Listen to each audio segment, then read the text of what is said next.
And welcome back to, once again, Red Hot Talk. And we're going to have a little bit of a discussion today, right, Rod? It's going to be, hopefully, a more enthusiastic episode because I think today's topic is going to affect every single one of us, or every single photographer for that matter. We would like to hear your thoughts while we're talking about it. We're going to highlight some of the comments, and then we're going to discuss about what you think about certain aspects of the industry that we are going to discuss. But we're going to start off kicking off by just giving a general overview why we want to have today's topic.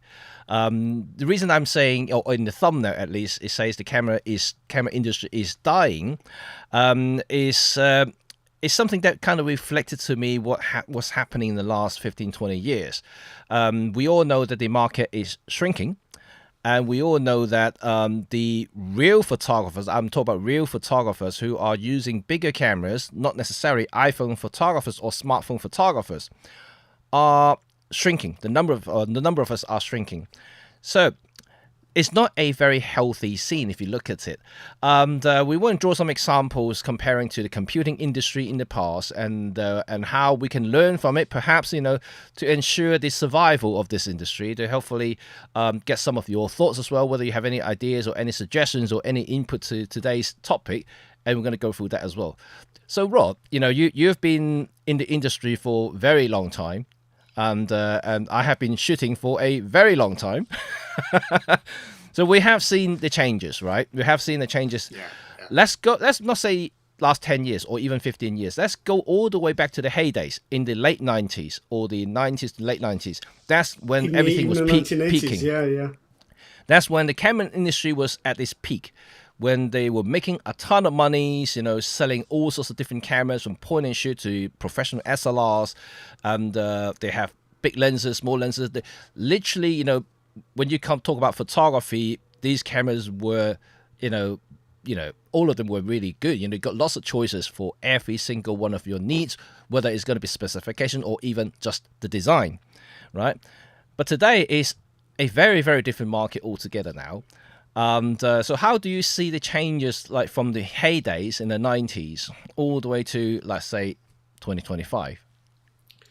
Well, I used to go to Photokina, which is that big photographic bash in Cologne, where it used to be once a year. And in its heyday, they had every hall of that place. It's a Cologne, how do you pronounce it in German? Messe.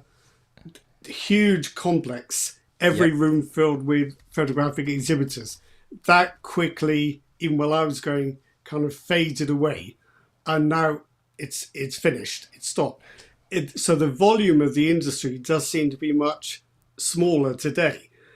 But a thing that occurs to me is, we say nowadays, well, camera makers don't make any money unless they sell us more cameras or lenses, and that is true. But wasn't it always true? So why was it like the happy times for camera makers back in the 80s and 90s? And why is it not today? Is it because they're not getting enough money, or because the audience has shrunk? So I think probably it's that the audience has shrunk, but I think camera makers, I think they need to take some of the blame for that. So maybe we can explore that in due course. Yes, we certainly will dig in a little bit of it. And but let's say for those who are listening right now, I know we're still going to probably waiting for a few more people to join us. But for those who are listening, and I don't know how old you guys are. If you guys are as old as we are, starting photography way back in the 80s and 90s, and I'm pretty sure you noticed the difference there, right? So we would like to hear your thoughts about it. All the changes that you noticed and witnessed over the last 20-30 years. I think for me in general, I just see that I just recall when I first started photography, I can go to a camera store that is just packed full of cameras and different brands and different lenses, lots and lots of different things, films, and most of the camera store will also process film for you as well. I remember there was a time when every camera store actually have a counter for you to develop films as well. And so that's interesting, because if you look behind the counter, look behind the actual hardware, the camera and lenses, there are a whole bunch of stuff that goes with photography. the ecosystem behind it was such a massive industry as well, like the film development, the paper, the film itself, I'm talking about like the negatives and positives, all kinds of Slide things. projectors. Yes. Oh, yeah. Slide projectors, folders for negatives. Yeah, negative sleeves. Yeah, negative sleeves and dark room equipment. Yeah. And you stuff. see, Yeah. all of those are practically gone.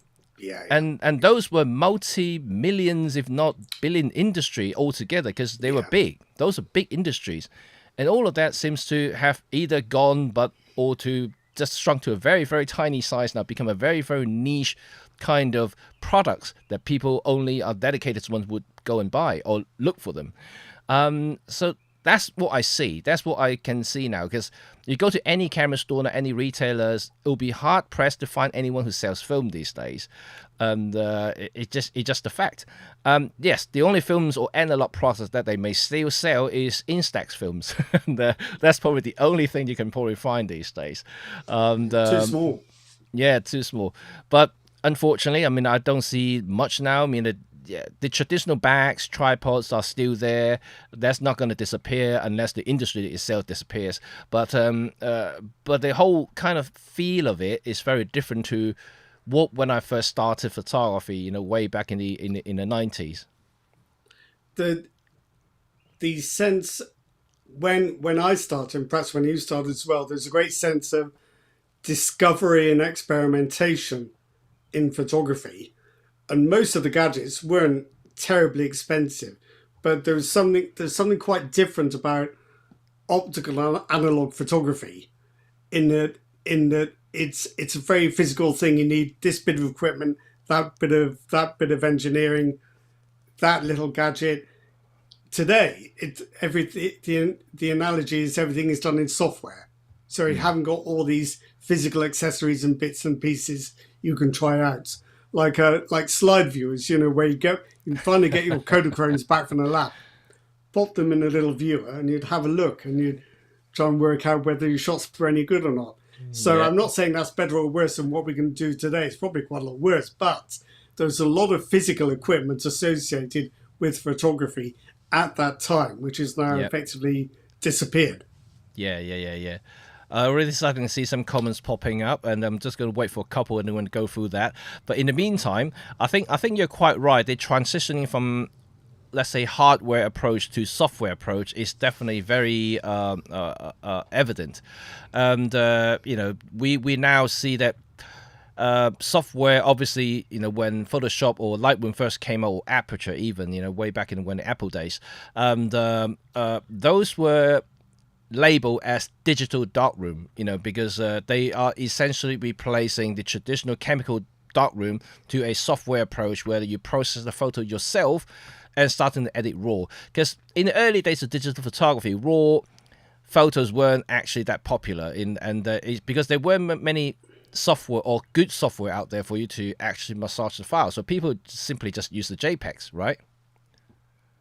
Well, I think so, but also not that many cameras shot raw. If we go back 20 years or so to when compact cameras were the biggest, or the thing you were most likely to be able to afford, a compact digital camera that shot raw was pretty rare. So JPEGs is all there was. But the physical craft has gone out of photography, and now it's become a kind of technical craft. So the actual experience of photography has changed, but there's certainly less hardware around photography, and you don't get that sense of being in this kind of it's going into a camera shop. It used to be like going to like Aladdin's cave, because you'd see something. What's that? What does that do? How does that work? That's amazing. All these little gadgets you could try out and accumulate. If you're a hoarder, or if you're a gadget nut, it's a golden age. Yeah, I remember all those little tools here and there. It's just fascinating. But that's interesting. I'm going to bring out a couple of comments right here. And first, I think Yumi here, around 2005, which is 20 years ago, I wasn't interested in DSLR. I only wanted at a point and shoot like Canon ISIS. I remember those little cameras. They were quite popular, right? ISIS, yeah. they were really nice little cameras. They're nicely put together. Yeah, I thought they they very were. good, yeah. Well, Yeah. if you remember how do you pronounce it? Asus or Isis? I always used to say Ixus, but Ixus. it depends. I don't know. But Asus is actually a line coming back from the film time, right? You know, they had a film series compact camera that uses one of those small film cartridges. What was it called? APS. Oh, APS. That's right. APS. Or 126 or 110, one of those. Yeah. No. I think it's APS. APS. So it came from that. It came from that time, and because it probably have a similar sort of form factor and similar sort of design, they just carry the name over. But yeah, I remember those ones. And then the camera on mobile phones were really bad at the time. Interesting, you pointed out about camera phones, or cameras on the mobile phones. So that's another discussion, right? You know, we kind of briefly mentioned that the total number of photographers, according to the survey, has gone up. But we actually said earlier the actual photography market is shrunk. The users number has shrunk. So when you minus those who use a smartphone to take photographs, the remaining who using bigger cameras like us have actually gone down. So does it mean, you know, is it more like a cannibalism, you know, going on there? You know, the camera market, the smartphone market has cannibalizing, you know, the whole market is so kind of taking customers away from traditional markets. We talked about that, you know, overtaking the entire point and shoot market, which is kind of what they did. Essentially, they killed off the point and shoot market single-handedly. And but do you think that now it comes to the point that when some of the smartphones are so powerful, even taking some of the slightly more enthusiastic users who use traditional, using maybe slightly more advanced compact cameras, or maybe even entry-level to mid-level mirrorless cameras, that kind of customers into the smartphone, and forget about the bigger cameras instead? I think that's certainly true, but I think it would help if camera makers actually made appealing alternatives to smartphones. I don't think they do. Yeah.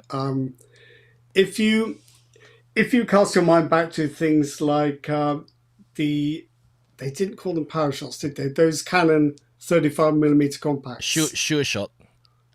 Something like that. Where are those now? We don't have those. Yeah. We only have very cheap point and shoot cameras. We have what shall I call them? Fake brands from China that use smartphone sensors, and bad ones at that, and pretend to be a good brand. You don't have nicely made, affordable point and shoot cameras that are better than smartphones. Yeah. Why not? Shouldn't that be possible? But apparently it isn't, because people do have an appetite for devices designed for a single thing. You know, your phone can do everything, not necessarily what you want. You don't want to have to find the right app, then use the touchscreen to find the right settings, when when you might rather have a camera that is just a camera that you just take out and use. Yeah. There is a market for single-purpose products like that. Yep, and certain it is true. I mean, we talked about, or many of you have reflected, you know, your wishes about a camera's connectivities, you know, where they should be easier for, you know, camera users to share the images that they just took to the internet, to the social media account, like, you know, very easily and instantly. That never happens. That I don't think will happen, because it's still going to be a two-step process, right? No matter how good the connections is or how good the app integration is, you still have to transfer the file from the phone to your smartphone and to share it. Unless the camera itself has connectivities, I mean, like actual mobile technologies built into it, and then it has an eSIM or whatever, and they can connect to the cellular or mobile network that you can directly transfer it out. But then you still have to have some sort of, you know, proprietary software inside the camera, the OS, and, you know, you got to make it more and more a computer in that sense, and then to share it out. Could we not simply have a cable that goes into your phone and into your smartphone and has an app? The smartphone has an app that can just interface with your camera directly. Could we not just do that? We could. I don't enjoy getting Wi-Fi connections to work and then waiting for images to transfer, and then realizing right? you've only got 2 megapixel image because you haven't got the bandwidth to transfer larger ones or the storage on your But- phone. but- It's messy. As much as we want that to happen, but I have to say It that won't. It you won't. know, no, not just from a technological point of view. Even if Right. that exists, I don't think any one of you, well, maybe just me, but I don't think anyone would not touch the photograph before they sent it out these days. Oh, of course. Well, it depends on why you're doing it, doesn't it? Yeah. I kind of agree. But it depends on what we want from photography. And I think here as well that manufacturers do need to take some of the blame because they've not been Yeah. championing photography. They've always been trying to tread this middle ground, trying to attract a kind of broad audience instead of Yeah. really evangelizing for one particular kind of user. None of them push photography anymore. And that's a kind of subtle message to users as well. You know, if Nikon or Panasonic or Sony can hardly be bothered to mention stills photography, let's not bother then. It is true in some way that it almost. I mean, I always feel sorry for us. You know that most camera makers now. I'll dare to say that most camera makers nowadays are favoring hybrids and videos than the actual purist photographers. I just don't. Aren't they though in danger of making a product that's everything to everyone and nothing at the same time? They're just too bland and generic, in my opinion. I think the reason why brands like Leica continue to do well, and Ricoh with the GR series, they don't do much, but they're very clear about what they do, and I think people like that. Yes, and in some way, you know, like I know that I may not be biased, or maybe I am biased. I know that We're all biased. you know, OM system is pretty much similar in some way. They're never ever trying to make a hybrid camera or trying to tell people that okay, we are good for vloggers or video guys. You know, we are mainly a still companies where our cameras has video capability just like GR, you know, just like anybody else's, but we're not focusing on it. You know, we give you capability if you can do what you want, but we are still, you know, we still like our photography. So there's a clear signal there's from OM system even before that. Olympus already said that, you know, they always and always will be a photography first camera company. While, like you said, all the others, Sony, Fuji, and Canon, Nikon, they all trying to do a lot of stuff with the cameras. But if you look at even Panasonic's brand new S1, is it S1? Oh gosh, S12, right? S12, S12 and S12E. Not to be confused with the S1R2. Don't get me wrong. It can be a brilliant camera. I haven't tested myself, and but from what I can see, from what I can read so far, it seems to be a very, very good camera. But then again, if you just purely what the camera does, and it doesn't really excite me because it does the same thing that a camera released last year. It does the same thing that a camera released the year before that. I think the particular problem for Panasonic is it's not just Panasonic. It's the same for everyone. With video, once you start mixing up all the recording parameters like 10-bit, 422, Vlog, and 4K 60 versus 4K 120, everything comes with some kind of penalty, usually in terms of a crop factor or the codecs you can use. But the outcome is that with any camera, you'll probably never be able to fully compare it like for like with any other because there are too many parameters. It's confusing. So this is something else the camera makers have done. We don't have clear choices anymore. We don't. Maybe we have just too many. And yes, but at the same time, you know, we talked about you know, there are a lot of faults that are being blamed to the manufacturers, but also at the same time, I just want to look at from the other direction. The other angle is looking at ourselves, consumers. I think we are to blame to some extent as well. You know, like for most of the people out there, do we need to have that many codec choices? Do we need that many of, you know, frame rate choices? Do we need that many compression choices? are we asking a lot of stuff that we simply don't need or ever use? We just simply want to take boxes when we come to buying. I think so. I suppose the argument there is if we stop caring, we'll stop buying cameras, and the industry will be in an even worse state. But I think, wouldn't it be nice if the makers spent a little less on technology and just a little more on product design, making things sort of more appealing to own and to use and have. So you, for example, I know you've spent some time with the BF. I'm not sure it'd be Sigma BF. I'm not sure you'd be ready to swap all your kit for that.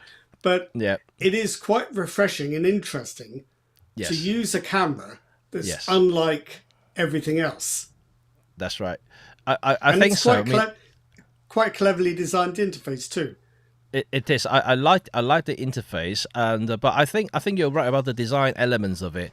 I certainly think that now finally OM has taken note. So the OM3 has the design elements that people really like to see, and Fuji has been doing it for years. Although I'm not entirely sure what they're doing right now, because it seems to be overdoing it for the last couple of years, and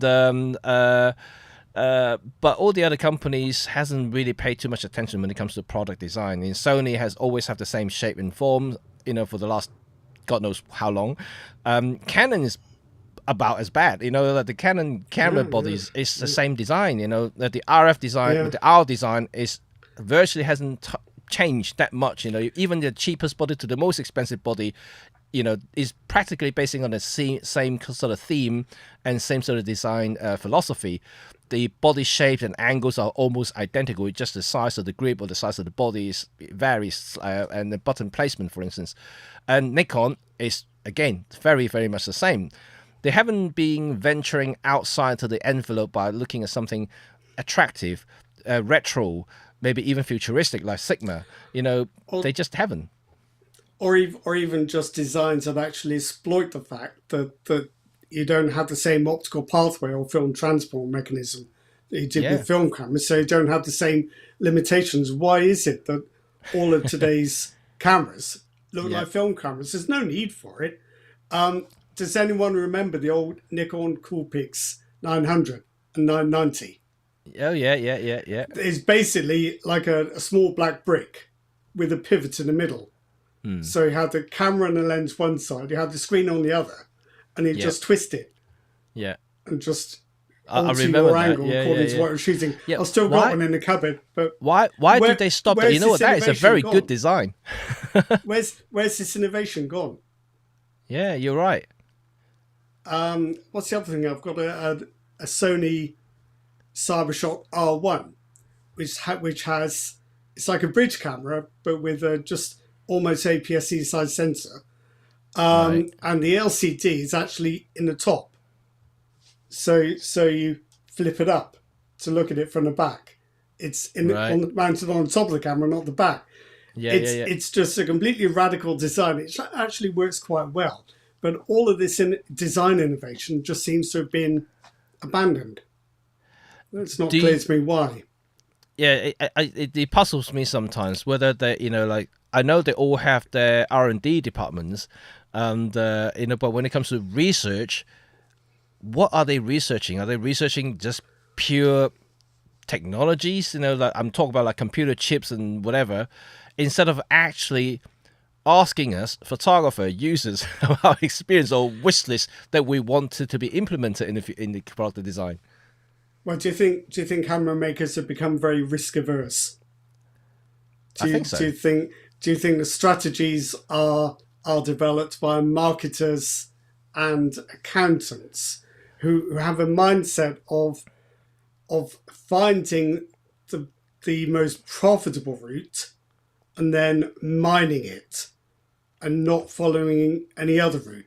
So it's less risky, but it means you get driven into a narrower channel of thinking. Which and is in half the problem, I think. In some way, you can almost sum it up as boring. So that's what they do.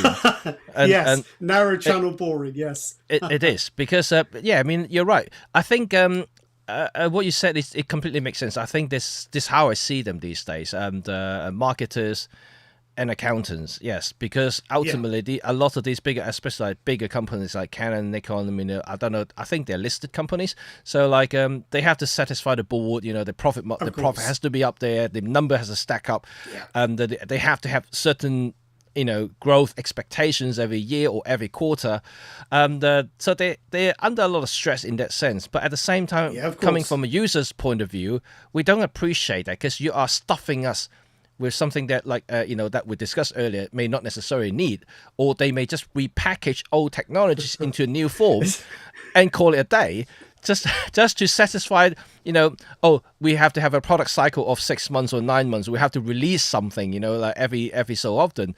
It comes to me like they're being forced to release something, and we've been fed, forcefully with something new that we think they're new, but in fact they're not. It's like you go to a restaurant and it turns out all they've got is pasta. We do a different sauce every year.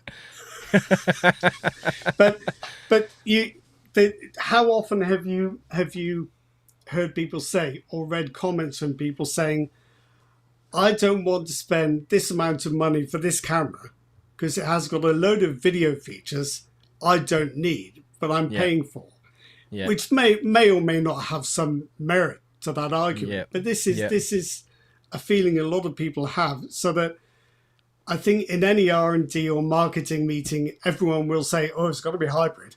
And it's got to be, it's got to be able to shoot video as well as stills. And according to our roadmap, if we hit this price point, it's got to be able to record Apple ProRes internally. All this kind of conversation, but it is like tunnel vision. They've got themselves into this way of thinking, so that if somebody comes along and says, "Can't we just make a cheap camera that's well made, very simple for people who don't want all this stuff?" And they'll say, "No, we can't. That'll never work."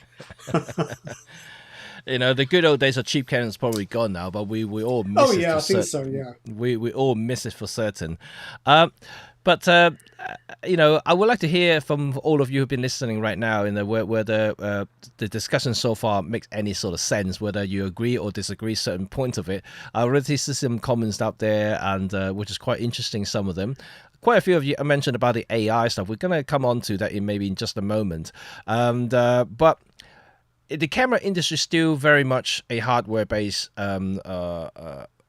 industry, but to me, since the digitizations in the early 2000s, and what I'm seeing increasingly is that the camera industry has becoming more and more like the computing industry. And so remember the days when not everyone has a computer at home, not everyone has a laptop, when the market was still not saturated. So there's a huge amount of people desperately getting their hands on, affordable or relatively speaking, affordable computers so they can work at home and do things at home and things like that. Computer market was booming. They were like really going up. Lots and lots of companies and setting up themselves and positioning themselves as a good computing manufacturers, for instance. And you see what happened after about 15, 20 years when the market is fully saturated. Everyone has 2 or 3 computers.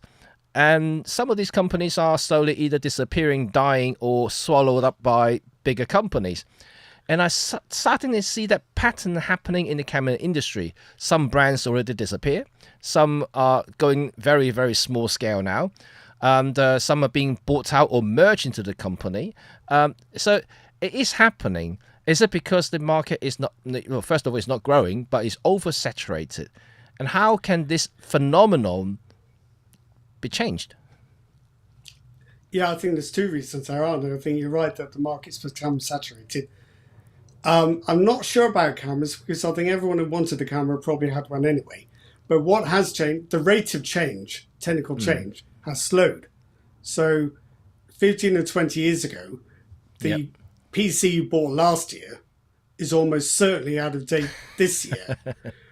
But that rate of change has slowed. And I think it's slowed in camera development too. So when everyone launches a new camera, there's a whole lot of noise and hoo-ha. But when you actually drill down into it, Yep. The things that have changed are quite niche and quite specialized. They're not things that are going to appeal to the average user. Yeah. I mean, taking like the Lumix S12 and the Yeah. S12E, where do they stand with relation to the S5 and S5? No, sorry, the S5 II, S5 IIX. Are they better for what you need? Panasonic would like to think so. I don't think so. I really don't know. You can say what the technical differences are, but you can't say whether they matter. But I think it's not just Panasonic. My point would be that the rate of change has slowed so much that the manufacturers are turning to it ever more complex and esoteric and complex specifications to convince you need to upgrade. And it's becoming very technical, very niche, I think. So, but the rate of change is the main thing. I mean, 10 years ago, 24 megapixels, I thought, oh, incredible. My old camera's got 10, and that's only last year. That stopped. Stopped. Well, I mean, like now you mentioned about the Panasonic camera, the new camera, and it's funny that to see that they have gone backward a little bit when it comes to megapixel, right? You know, both of the new cameras are 24, so it seems to me that it's certainly reflected to how we see megapixels, right? You know, because to most people, you know, even 30 is too much because we never print our photos, so like, it doesn't really make much sense or financial sense in that way to buy a ultra high megapixel camera unless you do huge prints or you simply like to crop images. I don't see any advantages in any sort of directions why you would need a high resolution camera. To me, I always say that 20 to 25 megapixels is kind of like a sweet spot for most people. It depends on how you're publishing your images, doesn't it? If you feel you're building a body of work that you might one day be able to exhibit in public, then it makes sense to have more megapixels. Speaking for myself, most of my work is down sampled anyway because it's published digitally. So 24 megapixels is too much. I know that you work for clients, Jimmy, where there are fixed perceptions about how many megapixels images should be. It all depends on the situation. It is true, but then again, that's the reason why I said about 20 to 25 because I think even with 20 megapixels are more than sufficient, even if they're thinking about future proofing, simply because 20 megapixels still can print pretty big, you know, and in terms of like printings or exhibiting works, you know, in the future, I don't think it makes much differences because if you look back in through the history of photography, most of the exhibitions that you go to, you know, if these images are shot with a 35mm, for instance, and if the actual negative quality isn't exactly great, they simply print smaller, you know, and then still hang up on the wall. People are still going to appreciate it, and nothing's going to change. I think the perception of printing big is only when you need to print them big or when you do need to view it from a big room stepping like 6 feet away or something like that. I think photographers just feel a general kind of insecurity about image quality. I'm not like making a joke of photographers' expense. I think we do. We always feel that it'd be better to have more just in case that's not enough. But just to digress very slightly, I was doing some noise reduction and sharpening tests to go with an article recently. And I realized that I was comparing images around 24, 26 megapixels, but by the time then they'd been scaled to view on screen, even to a kind of 4K resolution, by the time you downsized them to that, the noise was no longer an issue, so it's too fine. And the loss of, and you know, the resolution, you couldn't really see the differences. No. So I think we chase perfection because we want it, not because we need it. But even here, the rate of change of image quality, certainly for stills photography, has basically stopped. And I don't think it's advancing terribly quickly for video either, because we love the idea of shooting 6K open gate video or 8K. Yeah. But crikey, at some point we've got to edit it. That's where the fun starts. Yeah, I mean, I think that you might be right, but who's to blame though? Our perceptions of image quality, is it social media? Is it how the marketing material has pushed us to believe in certain way? Noise performance has always been a big discussion, all right? The image quality in relation to megapixels and sharpness and resolving powers, they all kind of merge together because, to me, they're very distinct things. It's a sensor is one thing, but also depending on the glass you mount it on it. And so it's not just about the sensor. So I think a lot of things is being confused by what's been told. I think consumers must take some of the blame. It's our obsession with technical comparisons that drives millions, it seems, of YouTubers to create channels yelling at us about how much better one thing is than another. And why you're a mug if you do this or not that. It feels like it's other people doing it to us. But if the demand wasn't there, it wouldn't be happening. Very true. Very, very true indeed. Yes. I still watch his junk online, so it's partly my fault. But I think as photographers, we do have a kind of underlying sense of insecurity about image quality. It's a pity we don't have that same sense of insecurity about creative quality, but that's a different argument. But I to a degree, have we made camera makers what they are today because of our obsessions? And how do we get away from that? I think in a way it started, this fascination with retro cameras has started to change things. Yes. And I think the OM3 is interesting. Because I think its technical advances personally are irrelevant. Yeah. You could have put the guts from the Pen F into the OM3. Yep. And it would still sell. Yes. So I think the technical advances. Then what does this tell us? Is what we've been saying, earlier is Design, yes, is the design. So, and this is why the X100 series sells so well, is the design. And then there are certain cameras sells particularly well is because the design, and I think design pays a lot of attentions to. Consumer pays a lot of attention to design. Yes, it's why we like things. It's why we like good. Yeah, exactly. We like good-looking things, right? And whether it's good-looking cars, or a good-looking house, we like good-looking things. And that goes the same way with the camera. If a good-looking camera, I think it should attract sales. As simple as that. Not necessarily needs to be the fastest. Not necessarily needs to be the most robust. But if the design is there, I think it should make a big difference. And this is something I think you and I just talked about earlier. Is that camera manufacturers simply ignore these days, or they just simply don't want to think about them. I suppose it's more expensive to come up with a new physical design with all the tooling that involves than it is to put a better processor inside the camera. But it is and it isn't though, isn't it? Because every new camera body shapes also change ever so slightly, so they need new tooling anyway. I think Sigma has designed more new cameras in the course of its camera making career than all the others put together. The FP, the Quattros before that, the SDs, all quite different. So Sigma can manage to actually go to the CAD department and say, "Look, can you design something different?"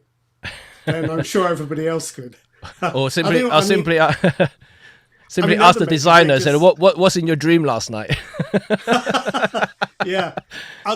Otherwise, you get what you get with all the other makers, which are the body is like 3 millimeters thicker because it's got a better heat sink, or it's got a fan, or something like that, or we move the grip 2 millimeters to the right, or we shifted the dial from one side to the other. This isn't product design. This is fiddling. Or simply like Lumix, you know, the S5, the S5 2X, the S5, and the G9 Mark II, they're all the same body, exactly the same body, because you can use the same cage. I'm glad they put labels on them, otherwise we wouldn't know, would we? It is annoying though. I mean, I think personally, if I'm asked to review, I don't want to start any arguments about brands because people are loyal to different things. Just talking about my own design preferences. If I'm asked to review a new Nikon, I think, oh, good. Yeah. But if I'm asked to review a new Sony or a new Panasonic, my heart sinks because they'll be technically excellent. Yep. But they'll just be what they are and what they always have been, and it's not very interesting. Yeah. You want to feel engaged. It's like when you buy a car. Yeah. People who buy an Audi wouldn't buy a Vauxhall or what had been in the States a GM, General Motors. Yeah. You buy a car because you like being in it and around it and looking at it, how it feels, what it's like to drive. Why can't it be that way with cameras? Yeah. I think we do feel that way.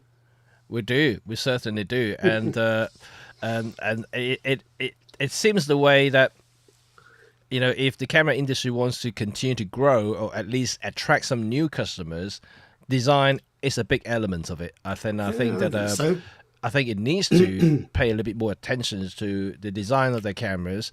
Not saying that they're bad. They're fine, technically fine. You know, they had good grips. You know, most of the nice cameras from Canon, Nikon, Sony. They all, well, apart from Sony. I mean, I can never get used to Sony's handling. But ergonomically wise, you know, Canon and Nikon cameras have always been good. You know, like but they're a bit boring. You know, they just looks the same for the last 10 years, and I just feel like they haven't really advanced that much when it comes to design. So I mean, it's like the design brief is going to be. It's back to the marketing and accountancy, isn't it? The designers are going to say, this is what the camera designer most people most like. So that's all we'll make. Yeah. Well, like they always say, right? If something hasn't broke, you know, like why change it?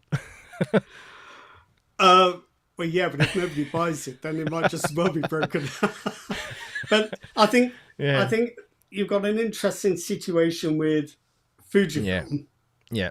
Where you've got the XT5 and you've got the XH2 which have the same sensor. Everybody talks about the XT5. The XH2 people just buy and use and forget about it. It's not really user experience involved in that. So I think in today's market you have to make cameras that people want to talk about. Absolutely. You know, like I think Chuck L just suggested something. Someone needs to buy Rolleiflex. You know what? Well, you can't buy Rolly cameras. You can get like a NAF digital knockoffs of Rollies. So like there's a tiny Rolly TLR you can get on Amazon.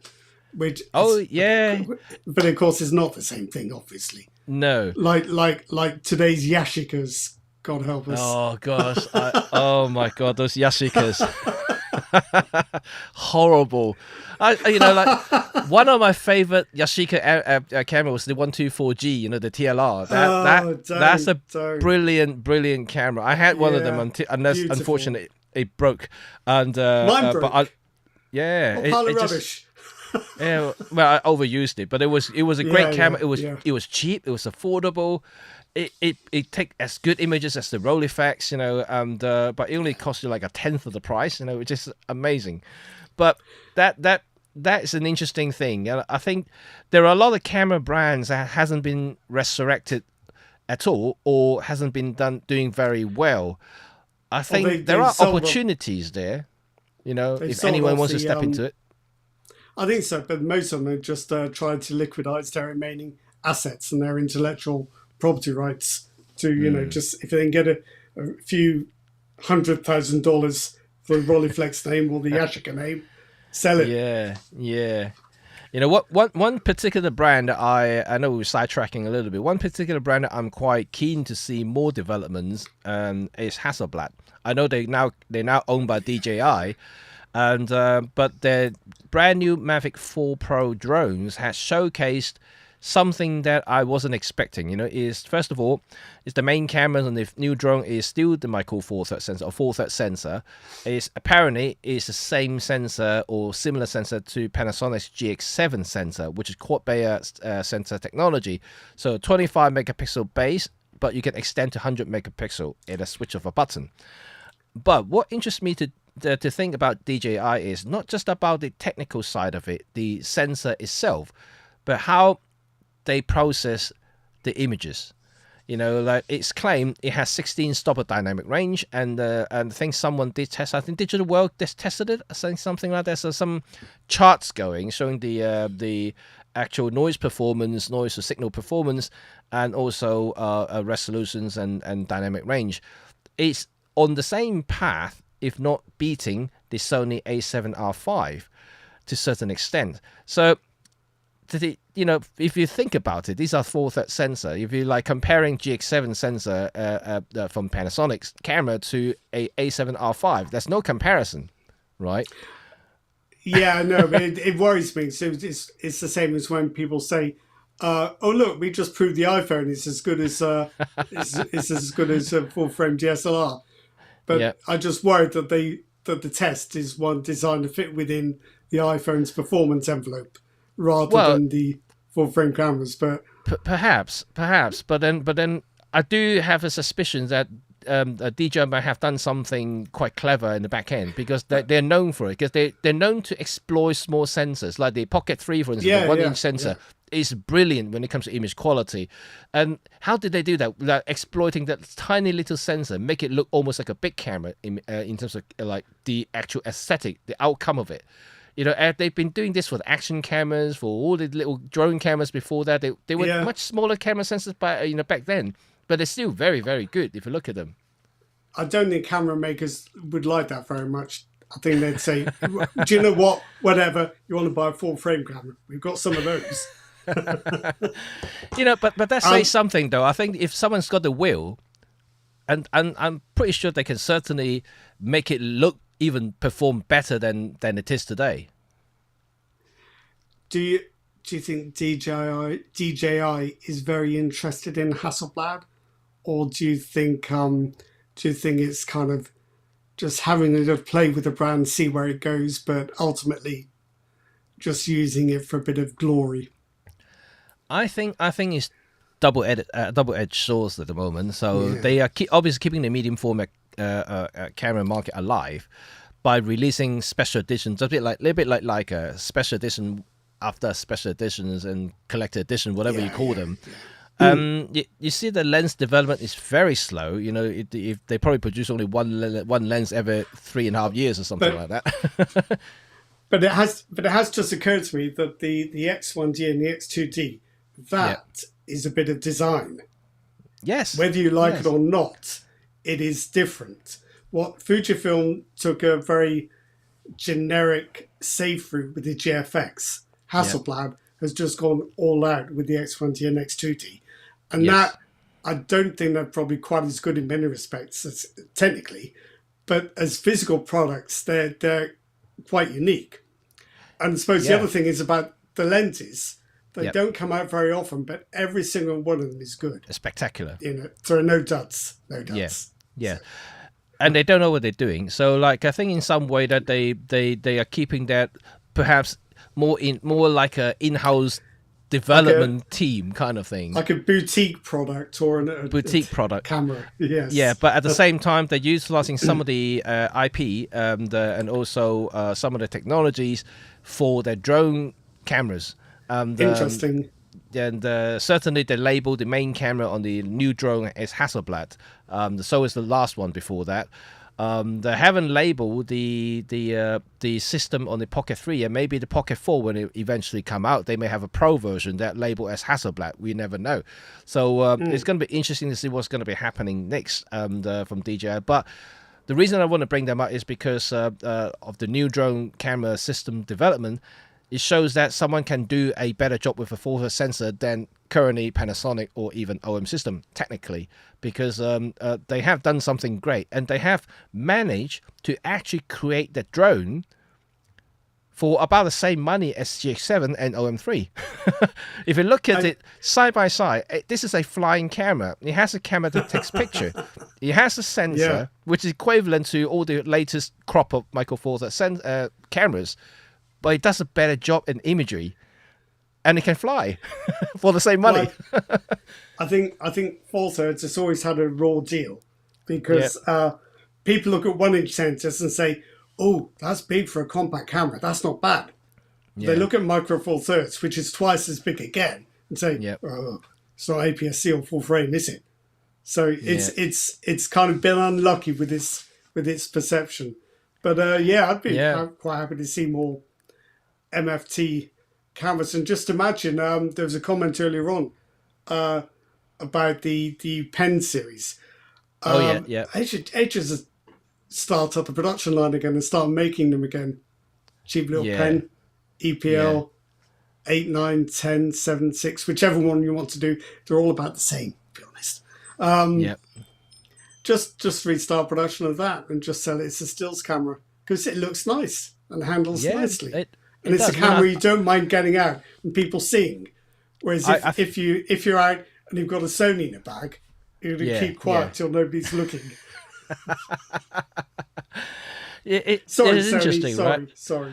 Yeah. And I think that every Olympus users are craving or hoping that the OM system is going to, relaunch the pen series. I think it's going to be very interesting product for many, and then it may even revitalize the company in some ways, simply because there is currently an appetite for it.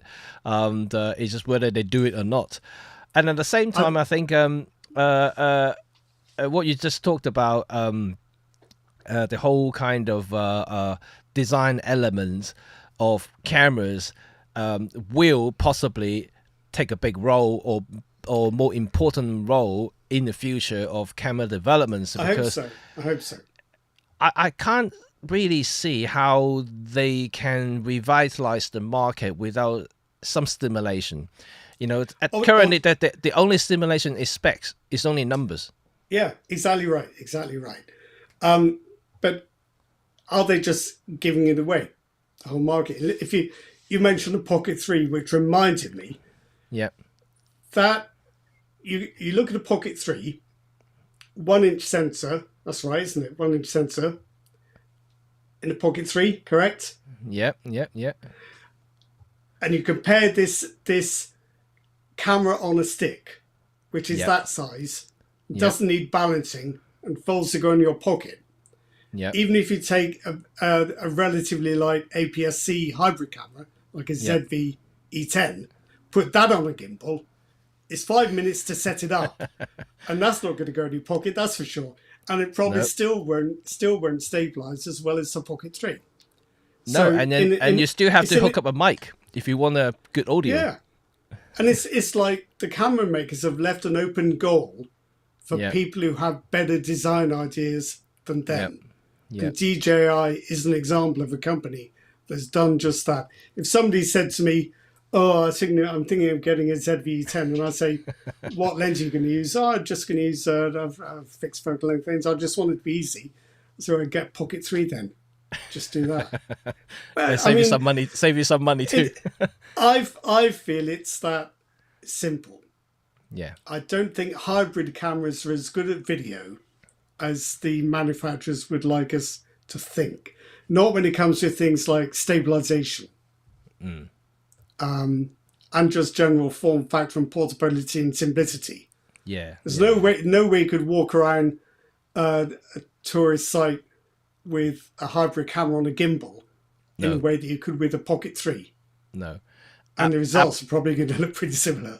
Absolutely. I mean, like, just to give you a very brief example, when I went to Tokyo last year, there are a couple of places they specifically say no tripod, no selfie stick, no big cameras, no big lenses.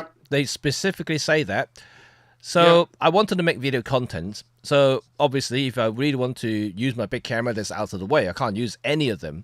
And so I end up taking my Pocket 3 in. And that little thing has a little feet as well, so you can fold it out, you know, so you can actually sit on any flat surface.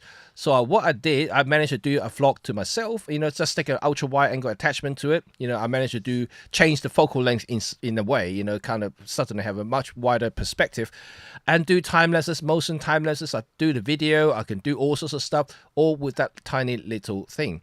And I don't need any tripod, I don't need any selfie sticks, I don't need anything big or heavy, which is completely compliant. So no one actually said anything to me and was using that tiny little camera walking around. Yeah. And it's brilliant. Nobody challenges anyone with a phone. No. It's only people with proper cameras that get challenged. Yes. But yeah, I think in some ways that I think camera makers have chosen, they've got themselves caught in what I'm going to call a funnel of conformity. Yeah. And they've left the door open for all these other products. Yeah, like DJIs. Yeah, and I think if you look at how DJI do things now, they keep trying to think outside of the box by giving us products after products. It's slightly different, even though it may do the same thing, but just different to what we traditionally think of what a product is like. I think as well, cameras of that size, what's happening is that the rate of change is still quite fast. Yes. The change between the Pocket 2 and the Pocket 3 is very significant. Yes. The change between one generation of a camera and a Mark II is generally a lot less significant. Yeah. So I think with these smaller cameras and smaller sensors and these new designs, the rate of change is still quite fast. But shouldn't it have been camera makers making these and not somebody else? Well, whether you like it or not, I think DJI now considered as a camera company now, because based on the Japanese award 2025, it clearly stated DJI Pocket 3 is the best video cameras. So they had now listed them as a camera company. Well, I think deservedly so, you know, because they deserve the place to be there, and they have created that market single-handedly themselves, the vlogging market, or solidified it at least. And it's amazing what they are doing right now. But you talk about product cycling or product development cycle. I think that's another interesting point as well. We know earlier in the stream we talked about how quickly we are being fed with new products now, whether they are genuinely new or not, that's debatable. But overall, I think we are seeing new product after new product from the same brand at least 4 to 5 times a year. And is that too much? Is it just really too quick? Can we absorb them? And at the same time, if you look at DJI, I keep bringing up DJI because if you look at the product cycle, from the Mavic 3 to Mavic 4 is 2.5, it's just under 3 years. So that is a long time in the technological advanced era that we're living in now. And the Pocket 3 has been over a year now. There's nothing in sight at this moment in time about the Pocket 4. So that, I think it's going to be about 2 years time as well. Mm-hmm. So if you think about it, DJI is doing a much slower product cycle. Okay. But they are still improving the product. You know, they keep releasing firmware after firmware. That's another thing we're going to bring in, right? The firmware after firmware to improve the camera's capabilities and functions over time. So they're keeping the product somehow fresh, you know, on the way. While we talked about it many times, many of you have talked to us before saying that why don't camera companies give us more firmware to advance the cameras a little bit, give us more new features and this and that? Why don't they do that anymore? They're now only releasing firmware when there's a fix needed to be done on the camera, or bringing like some sort of capabilities to the new lenses, for instance. But there's no new thing or good things happening now in terms of firmware updates. The last really proper firmware that I've seen from, let's say, Olympus was when EM1 Mark II had the firmware 2.0 came out. That bring such a huge improvement in autofocus area. So we haven't seen that kind of firmware for a long time now. Obviously my experience is only relating to Olympus because I know the cameras and I know the firmwares, but all the other cameras companies pretty much the same. I know Fuji have the tendency of releasing quite a lot of firmwares over time. So many of you have any experience, please do share with us whether it's true or not that most companies now don't release good firmware that actually enhance your camera, not fixing things. I'm not sure that was ever the intention for firmware updates. but it seems to me you can look at it from another angle and say firmware updates are just for three things. Therefore, adding features that were promised to launch but weren't ready in time. They are for fixing things that shouldn't have gone wrong. Yeah. Or they are for adding features that it could do all along and they've only just realised. So I think none of those are great reasons, really. I think your third point is probably valid. Yes, your third point is definitely more valid. Yeah. Yeah. So his first several unpopular ideas I have for revitalising the camera industry. I think they're going to be unpopular. Sell cameras on a subscription or a contract. Ooh. So that after a year's gone by and you think, well, do you know what? I've been paying whatever it is per month for this camera, and they've got a new one. Then you want to be able to just turn in, roll one, and get the new one, and carry on with the contract. Yeah. That's one. Yeah. I've got another one which might be a bit cheaper, but might also be controversial. Fujifilm, and now more Panasonic, but Fujifilm principally has stirred up a lot of interest with film simulations. Now, what I would say to Fujifilm is, don't put these in the hands of the users to mess with and make their own versions. Sell them. Yeah. To come up with another 10 rather good film simulations developed in-house by professional photographers or colorists or color graders. Yeah. Put them on a Fujifilm memory card and say, here you are, 50 quid. You're getting memory card and our latest 10 film simulations. Yeah. Yeah. Alternatively, like I think I saw it somewhere, and it may be someone else's idea, but I thought it was quite interesting. Let's say Fujifilm really wanted a retro camera to come out. Why don't they make the digital camera that can take standard colors, the default colors? But if you want film simulation, like you said, you buy them. But you buy them in such a physical way. It's a digital cartridge that you slot into the camera, just like the film. You buy a portrait film simulation. You get actual portrait film cartridge that is stuck into the camera, and it has the portrait look, or vice versa, the 400H, whatever. It wouldn't be. I wouldn't have thought it'd be terribly hard to encode memory cards in such a way that the camera will only recognise film simulations from that card. Yeah. It may. I mean, and the thing is, people buy presets. People buy Lightroom presets and Capture One presets. Yes. What's the difference? There's no difference. Yes, you're quite right there.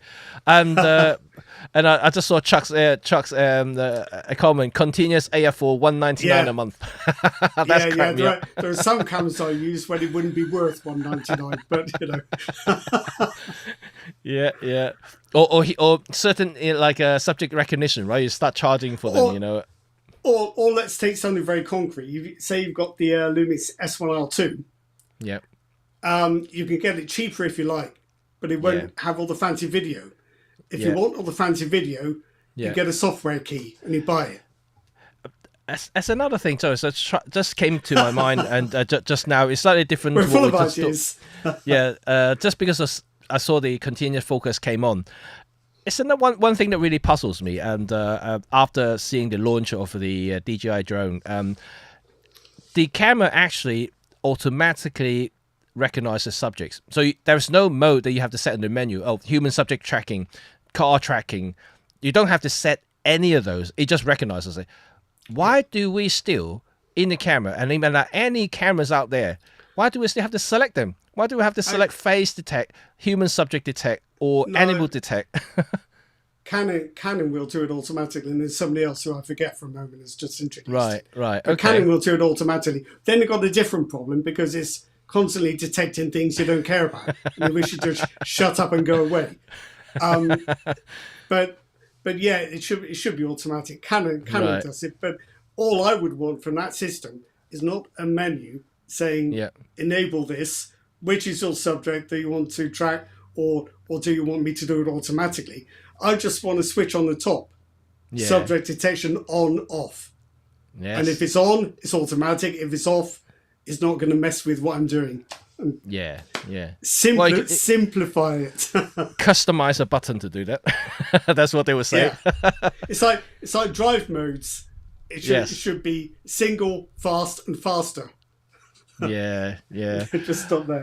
But we come to. Sorry, go on.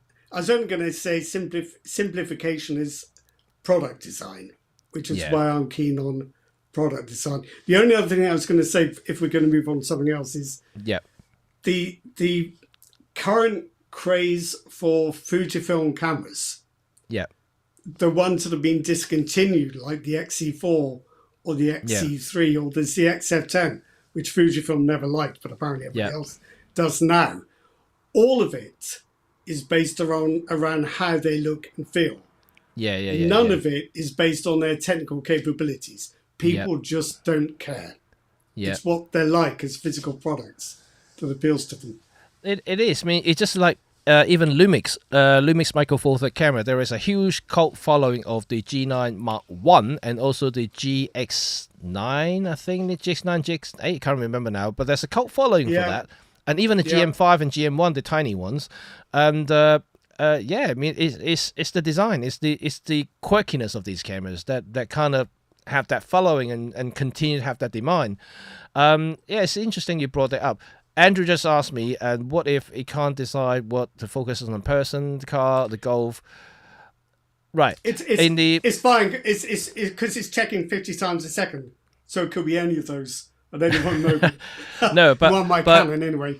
But for what I've seen, that the Mavic Pro 4, it recognizes everything. It does highlight them, but you can actually touch which one you want to track and focus on. And once you tap it, once it recognizes it, theoretically, it will lock onto that and continue to track that continuously. That's, in theory. I've seen demos of it, and it seems pretty reliable if the scene is relatively simple. But if you got into very complex background, and that's like any other cameras with recognition softwares, it would just simply get confused. But overall, let's say if there's a couple of seagulls flying, you want to trace one of them, all you need to do is to tap the one that you want to focus on. It will continue to track that one. I think what my Canon does, if I've got it set up to one of its zone AF modes or it's a smaller selection of AF points, it'll still honour that AF region, but it'll pull up a box saying, oh, but look at this over here, or look at this over here. And you can ignore it or act upon it depending on what you want to do. Little bit confusing still, but well, it's whether you like that stuff or whether you don't. Yeah. That's right. But I was just going to say, we're coming to the halfway point now. So far we have a lot of discussions about the camera industry, and I would like to hear from you guys and what you think about what we just talked about, what you think about the camera industry as the current state in 2025, how we can make sure that it's survival in the futures, or at least we get some suggestions of what they can do to make us buy more cameras in the futures. And it's going to be an interesting thing, because buying is another thing, right? And prices, I think, is possibly one of the biggest concern and biggest discussion whenever a new camera comes out. So the brand new Lumix G, the S12 is retail in the UK at least is almost £2,900, and then the 2E is 24, I think 2399, I think it's about £2,400. These are not cheap cameras. These are certainly not cheap. Back in the old days, we can get a flagship, semi-flagship, semi-pro Canon 5D for about £1,000. But obviously, we have to calculate into inflation, so all the other things into account. But cameras are certainly not cheap these days, and we are still complaining about the numbers and why they're so bloody expensive. What I saw in the publishing industry was, again, it's down to accountancy and marketing really, was that as the number of people buying magazines diminished, the publishers tended to get much more greedy with the cover price. So they cost more because they're trying to maintain the same margins by getting a better margin on fewer sales, which of course ultimately the whole thing's going to implode because the product's no better than it was before, being able to pay more and more. So the unpopularity it had before you did this is just going to worsen. And I think the same thing is likely to happen with cameras. Yeah. That if you just try and squeeze more and more out of your margins by charging more and more, you're going to make the thing even less popular than it was before. And in the end, you'll just shrink to this black hole and there'll be nothing left. That's what worries me.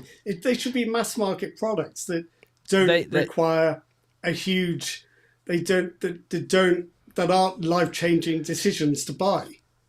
No, you're right. You're right about mass market, but that's the thing, right? We smartphone has killed the point and shoot market, and the point and shoot market was the bread and butter and the highest profit margin product that any company has. But that has gone. So now they're relying on more complicated, more expensive product to research and develop and to produce.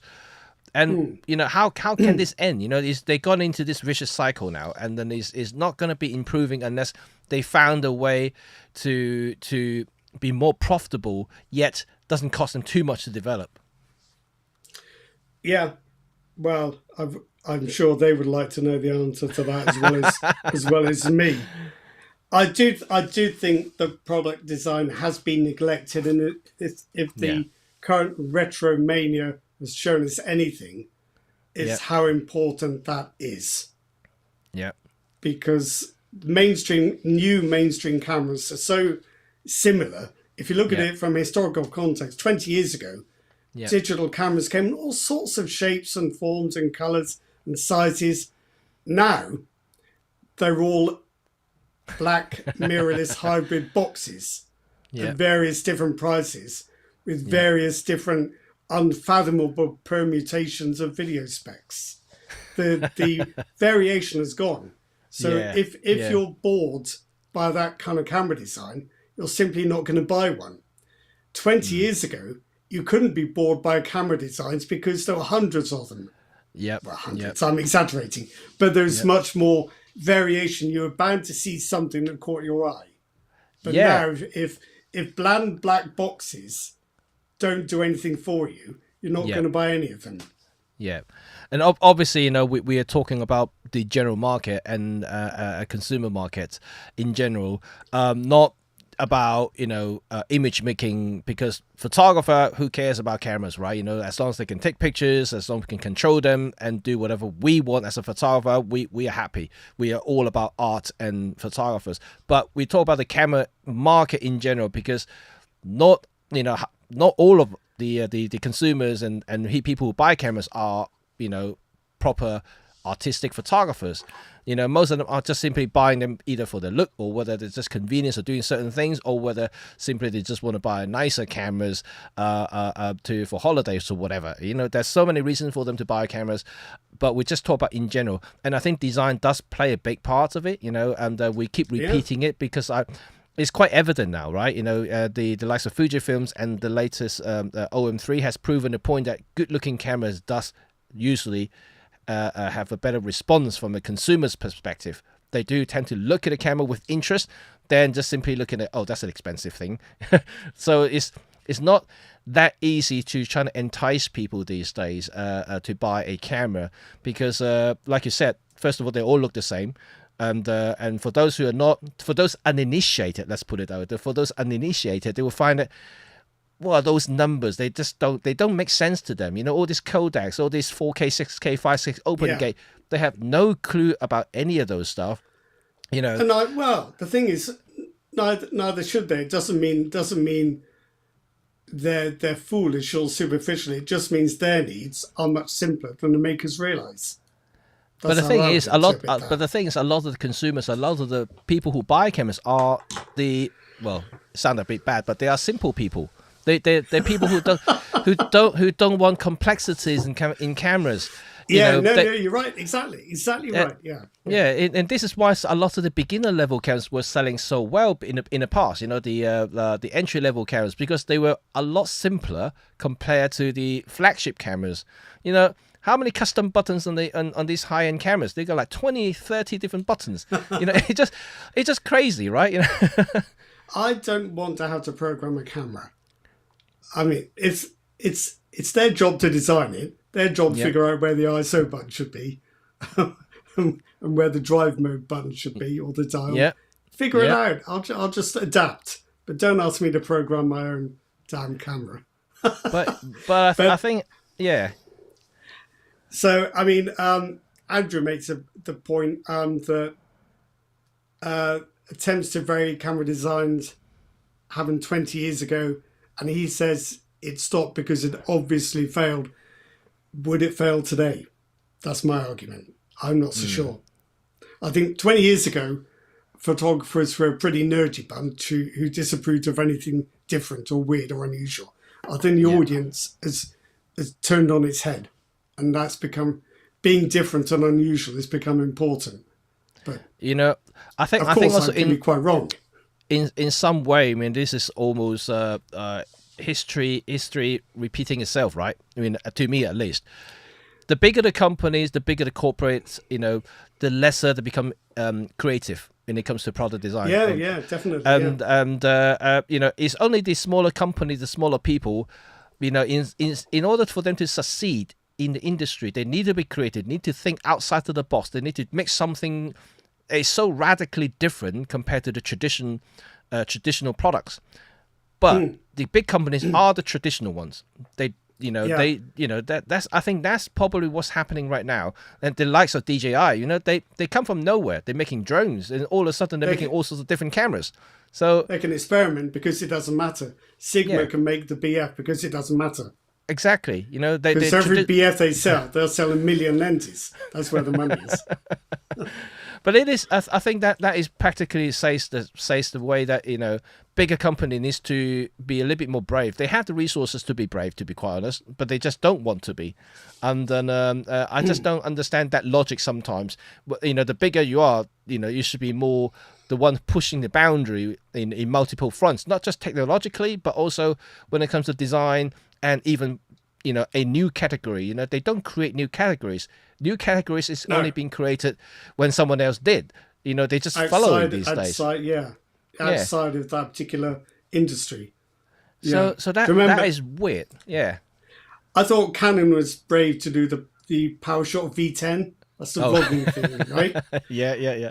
But they got panned for that, and I don't think that's fair. I think they should have come out swinging. Yeah. So everyone who's said on YouTube, this camera's rubbish, don't buy it. They should have come back and said, you're wrong. We're right and you're wrong. You should buy it.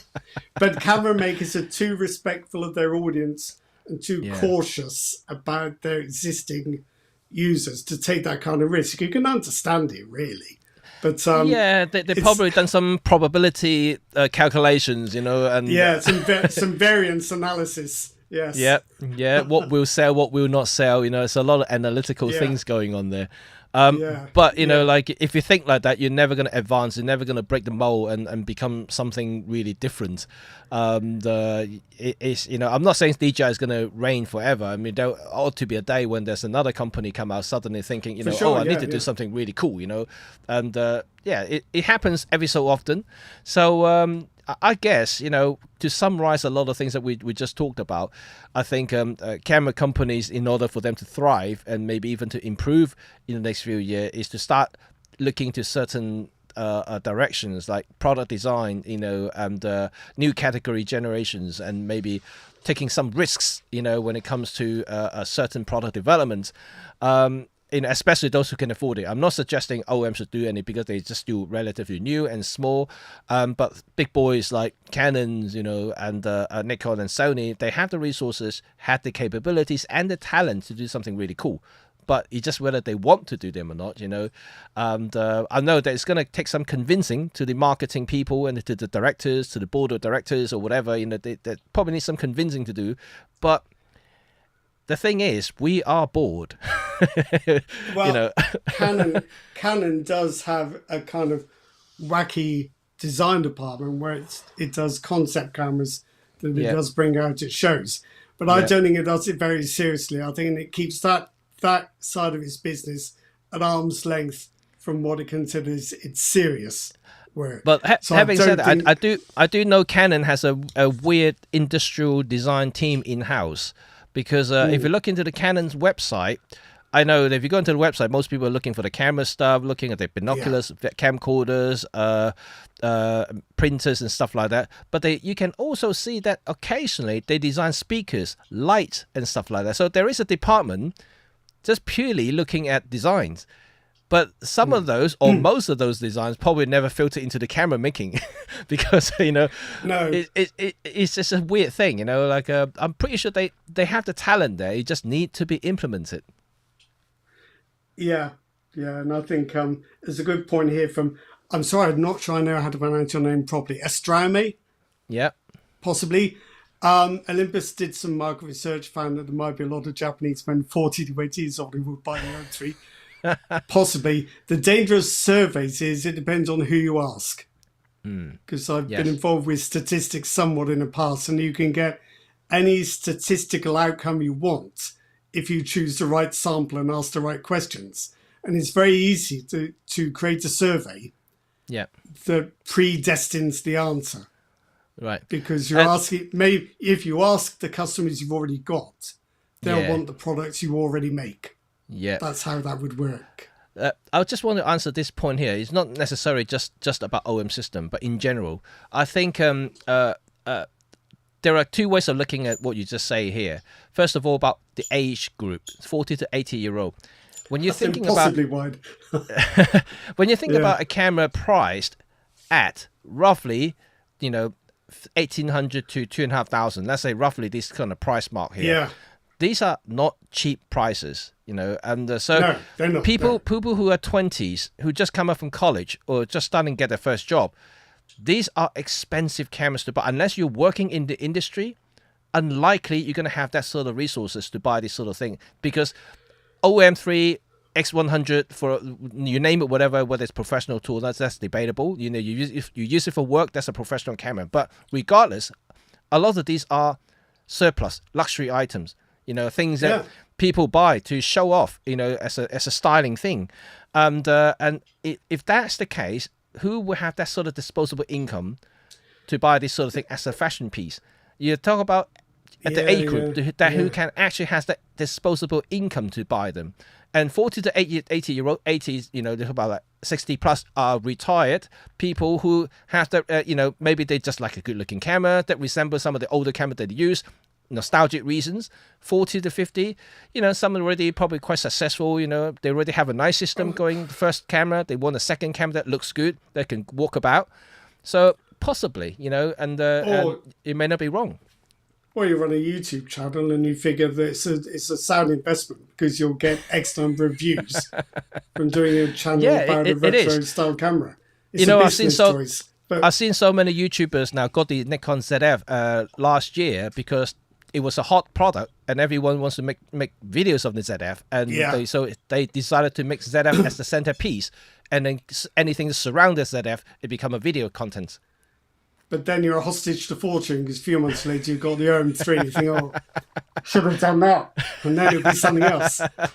But I think the cost angle is important, because when I was first starting out, my first proper cameras were two Pentax MX 35mm SLRs. Yeah, they were just only a little bit short of being proper professional cameras. Yeah. And I think they cost 120 quid for the body. Now, back then, £120 was quite a lot of money. Yeah. But it's nothing compared to, say, the £2,000 or £3,000 I'd have to find today to buy something of similar standing in the camera market. That this is something that has changed. Yeah. You could buy a camera you could call professional for, I'm going to plug a figure from the air, from 1 or 2 weeks salary, the equivalent of 1 or 2 weeks salary. Yeah. So it wasn't insignificant, but you were getting a proper camera that you probably wouldn't need to change. Yeah. But it's not like that now, unfortunately. No, unfortunately not. And, if you have to consider not just the camera body, you have to consider about buying lenses and the whole load of other things to go with it if you want a system. And, if you... a little bit more enthusiastic about photography, you probably want a camera body and 3 to 4 lenses to go with it eventually. So like the overall investment, you are talking about easily, in full frame, you probably easily talk about 10 to 12 grand if you're looking at, some high-end stuff. Micro Four Third, if you're looking at the high-end bodies, a couple of pro lenses and things like that, you are still looking at about 4 to 5 grand easy. Once you add them together. So cost is definitely a significant thing to consider when it comes to it. But earlier, Rod and I talked about the cost. People are always complaining about things are being very expensive these days, and we had to talk about it. And I think that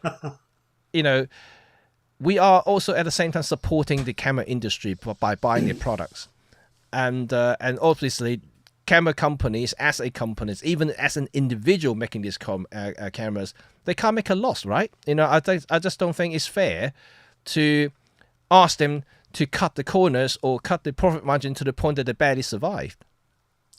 If they can't be profitable, they will give up, and we won't have the products we want.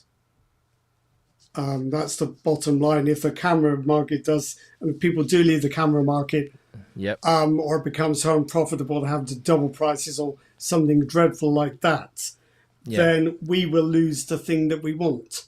So it's easy to think of the camera makers as being the predators and we're the prey. But it's more of a symbiosis. We need them as much as they need us, because they make the things we love and the things we want to use. And if they can't make money, then we will lose that. So I'm not saying, put some money in an envelope and send it to Nikon. I don't think that's necessary. But at the same time, we have to remember that everyone has to earn a living. You and I have to earn a living. Everyone watching this, none of us would work for nothing. No. Presumably. We all have mortgages. We all have bills. We all put kids through college. Nobody works for nothing. And we can't expect camera makers to be any different. Yes. And we've no evidence that they're fleecing us or ripping us off or piling up great wads of cash because they're overcharging us. There's no evidence for that. No. It's just what people feel when they buy stuff. They're suspicious. But the fact is they have to pay bills just like we do. Yep. And every parts that they buy, they're also buying from other people who make them and created them or mine them, the certain materials. So those all needs to be paid. It's a whole chain of suppliers there that we need to consider.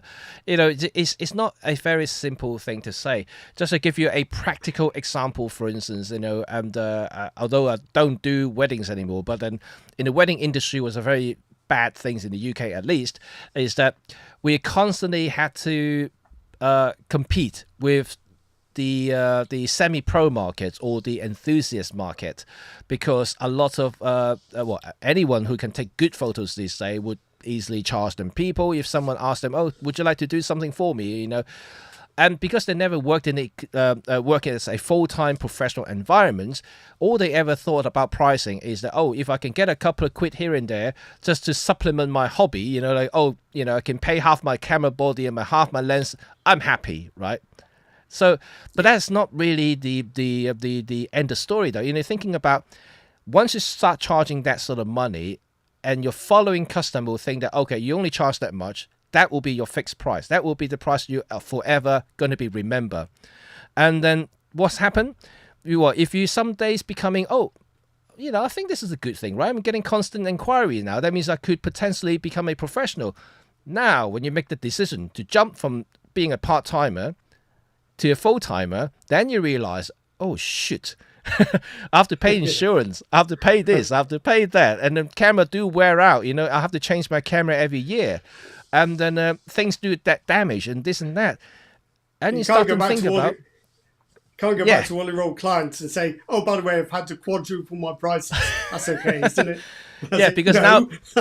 Because now my living is on whatever I charge. And I think that, I didn't charge enough. So people don't think about it like that. So I think Yeah. the whole concept of about paying and prices is the same thing. You know, when it's becoming a full-time business, like the camera is, they're full-time things to making cameras, making product for us. You know, Yeah. it's not some part-timers just just out of hobby and doing it for us and making a loss because they got other income coming in. It's like when you're working photographer, one of the biggest problems you face is clients who are cheap or don't have any taste or any discernment. Yeah. They don't realize what you do is worth the money because they think they can get it cheaper somewhere else. Yeah. So it hits home everywhere in the supply chain. So we shouldn't be these people. No. But talk about prices. I did find Mark's comment quite interesting, not just about the BF, but then also about in general. Looking at the Sigma BF, when companies actually try something different, everyone says, but for the same price, the Sony does more. I can use the same argument for literally any new products come out that has that price, because everyone always have that comment. I always see these sort of comments in my videos whenever I do a review of a lens or a camera. Oh, for that price, I can get this and that. Oh, for that price, this one does better. Oh, for that price, I get blah, blah, blah, blah. It's quite a lot of these discussions, right? You go in a fancy restaurant, have a nice steak, and then somebody taps on the window and say, realise you could have got 5 Big Macs for what you paid. I didn't want a Big Mac. For Pete's sake, let alone 5 of them. So I think this is the point. If somebody buys a Leica or a BF or any one of a number of other cameras designed for style, not just function, there will always be people who will argue quite rightly you can get a camera that does the same thing for less money. But it doesn't do the same thing. It does the same thing technically, but it is not the same product. It's a different experience. So again, going back to cars, you know, somebody buys Mercedes E-Class, are they still a thing? And somebody says, well, do you know you could have got a smart car and you would still have got to the same place. And I don't want one. So that's my argument there. But for some reason in photography, the technically minded always seem to win the argument, which I don't probably understand. But it's how it is. It is how it is. And it's always, well, one of the easiest thing to compare is the price, right? You know, and outside of price and specs. Yeah, price of the technical specs, and then it's the easiest thing to compare. But there are other elements. Obviously, we talked about many times about not just about crossing formats and things like that, but even between a professional camera and a consumer cameras, they built differently. They use materials differently. The quality control is different because the certified products, for instance, and it has to be tested and things like that. So those are costs too. That's why certain type of camera, the high-end cameras, cost significantly more than the low-end cameras. It's all because something that the companies probably didn't say or never say or clarified. All they do these days is just using numbers to get to you. The problem, I think, again, we probably have to blame the company themselves has to be blamed, you know, because they want to make every one of their product attractive. So they always make up their specs so good to let you think that this is the best camera ever. So whether it's going to be a consumer or lower end camera or the high end cameras, they all look and sound great. And that's where the confusing part, right? You know, when you have a low end camera that sounds good, what happened to the high end camera that you pay 4 times the price? You know, that's also good too. But why do I have to pay 4 times the price for the big cameras and this rather than the consumer camera? It's like weather sealing, isn't it? I mean, it's not a cheap thing to implement, and it's certainly not glamorous. Yeah. And if you say your camera is weather sealed, you have to be able to prove it. Yeah. It's quite an expensive feature to engineer in. What's the other thing I'm thinking of? Stacked sensors are quite expensive, as I understand it. So, you know, you might say, oh, it's a 20 megapixel sensor, and it's much more expensive in this camera than my old 20 megapixel not stacked sensor. They do cost more to make. Where you've got to decide is whether you actually need one. But there's a lot of costs in cameras that aren't very obvious and aren't very glamorous, but you still have to pay for, unfortunately. And here you go. That's a comment. That's good. Yeah. Right. At the end of the day, get something that you enjoy using. Don't bother about the spec, right? And I think that is very, very true, right? And the reasons why certain good-looking cameras are selling well, even though the spec may not be the highest, is because that's what gets your emotion going. That's what you want to see and touch and feel when you're taking photos. Or some people may enjoy the technical side of it, and then you can forget, and they just don't even care about the looks. They would go for the higher megapixel count cameras they can get on the hands, or someone just like certain look in the medium format, they get a medium. I think ultimately, is get something that you like and love, and don't bother about listening to other people, especially those YouTubers like me. Well, I think the way I would look at it is to say, what performance envelope do you need from your camera? So what resolution, what frame rate, what video resolution, what ISO. If your photography lies within a fairly small envelope, and for most people it probably does, you might find that any camera you buy, the performance envelope is actually way beyond that. So you shouldn't worry about the specs. No. It's human nature to imagine a bigger number is better than a smaller number, but the smaller number is already more than you need. Absolutely. And I just think that people are simply overthinking, overcomplicating themselves when it comes to choosing or considering a camera. Like when I look at something, it's quite natural. I'm guilty of that as well. When something new come out on the market, first thing I will look at is what's improved over the last generations of stuff. So I start doing spec comparison, which is a very natural thing to do because you want to know what's new and you want to know what's better.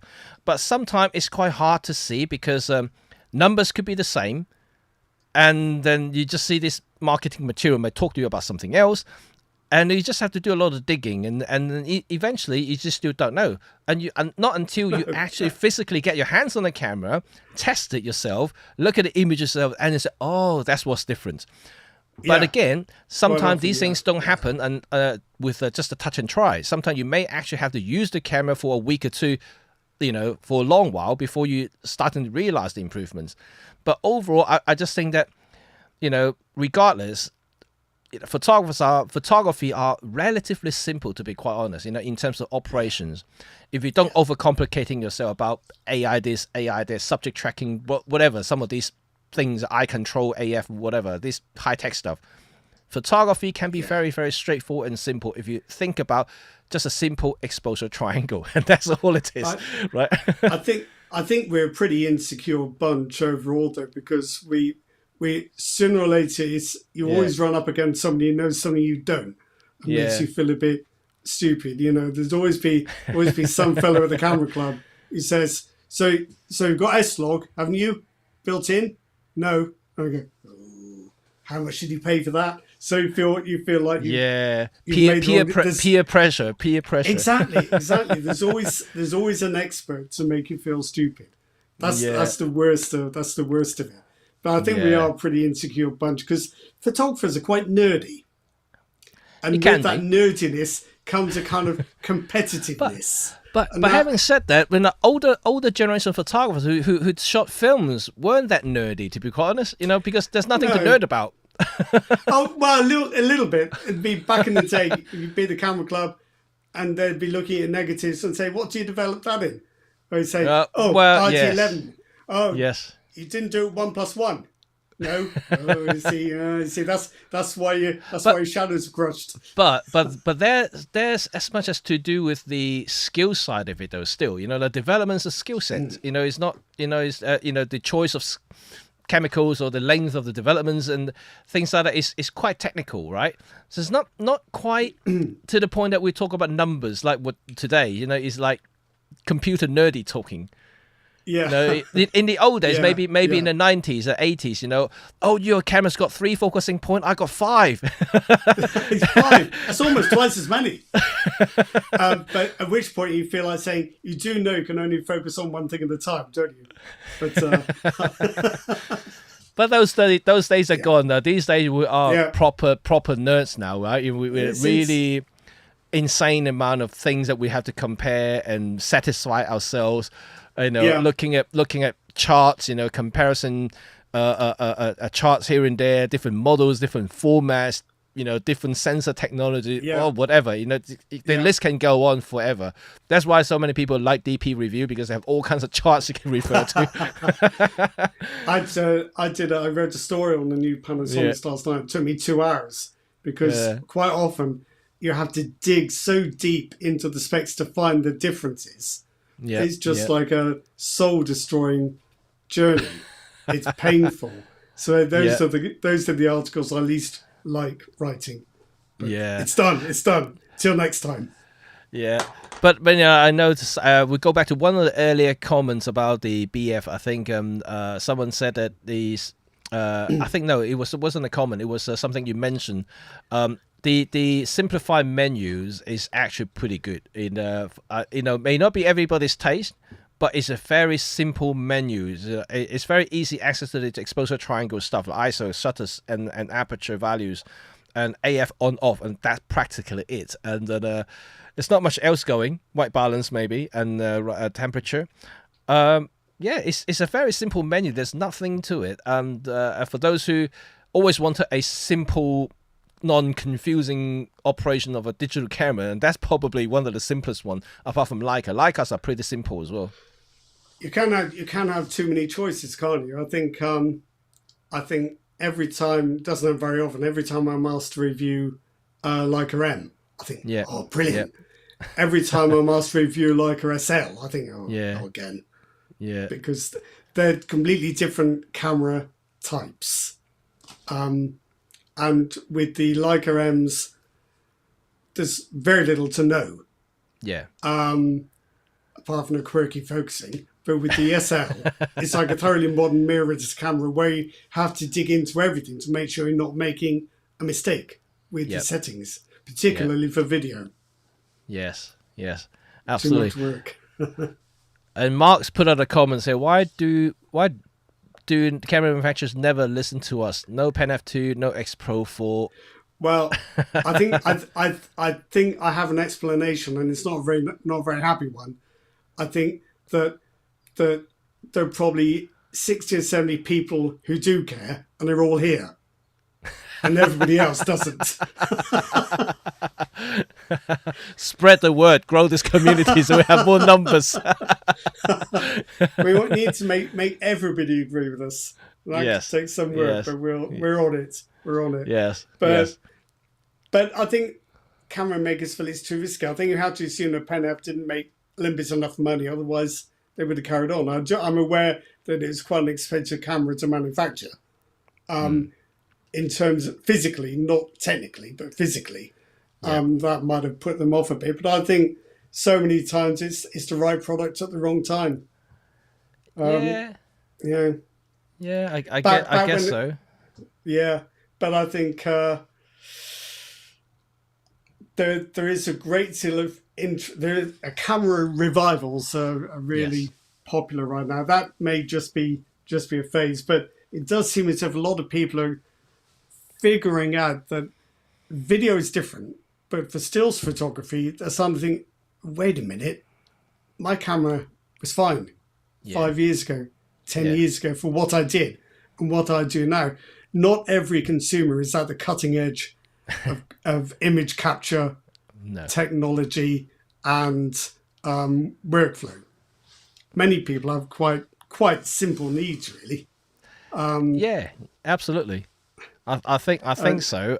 And we talked about earlier, in terms of the market overall. I mean, I could easily say that 80% of the customers who buy cameras are the normal people who had little to no experience in high-end photography.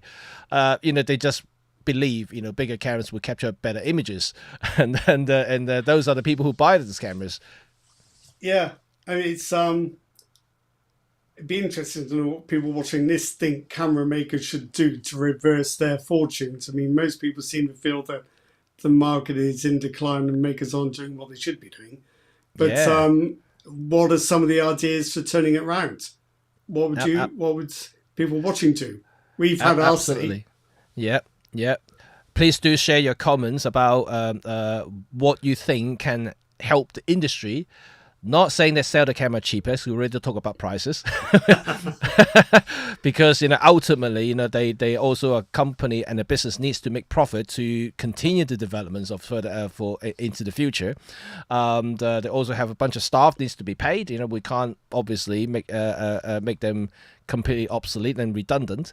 And I think there are several ways that we talked about in today's chat, one of which is obviously product design. I think that is a very strong thing that companies can do almost immediately without too much expense. They already have a design department. They just need to take on a slightly different view and different angle to make something that is slightly more look-wise, at least, that's more attractive and more desirable for consumers.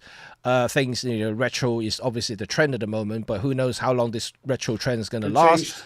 It will change. It will change at some point, but things suddenly will go maybe the BF way. They want to look something into more futuristic, and things would change. But the look is always what dictates it. And then traditional boring cameras may be stable. The word, and I think that we'll use is stable for sales wise. But then again, it becomes very boring, and then if general consumer just simply find that not attractive enough for them to spend 2-3 grand buying a camera that looks boring, and they want something, at least spend that sort of money that at least they look good, right? And then so that's the thing. I'm not talking about just to reiterate that we're not talking about us, the enthusiast bunch, who take photography very seriously. We're talking about general people who buy cameras, because we're not enough as a group to sustain a whole camera industry. There needs to be more people than just our type of people buying cameras. I forgot what I was going to say. I think hooray, says everybody. I think though that I know what it was. I think YouTube has done something interesting. Back when we got all our information from websites, that was just words, not especially visual. No. YouTube has made the visual much more interesting. So I think YouTube has made YouTube videos about cameras. How the camera looks has suddenly become a lot more fascinating for the audience. It's taken on a lot more importance. When it's just words on a page, read the words. But when you can see the thing, how it looks in the hand and how it operates, takes on a whole new importance. So I think in some ways, the traditional internet may have made cameras boring. But I think YouTube may have created a demand for cameras that aren't boring because of how visual it is. Very possible. And also, I think that it's also the YouTube space has created what we now know, the hybrid market. Yeah. I certainly think so, because in my eyes, there is no true hybrid pros out there. You're either a professional filmmaker or video, or you're a professional photographer. There are photographers who take videos, but it's more on the side. And there are videographers out there who takes photos, but again, on the side. They always have one focus at a time. So hybrids doesn't.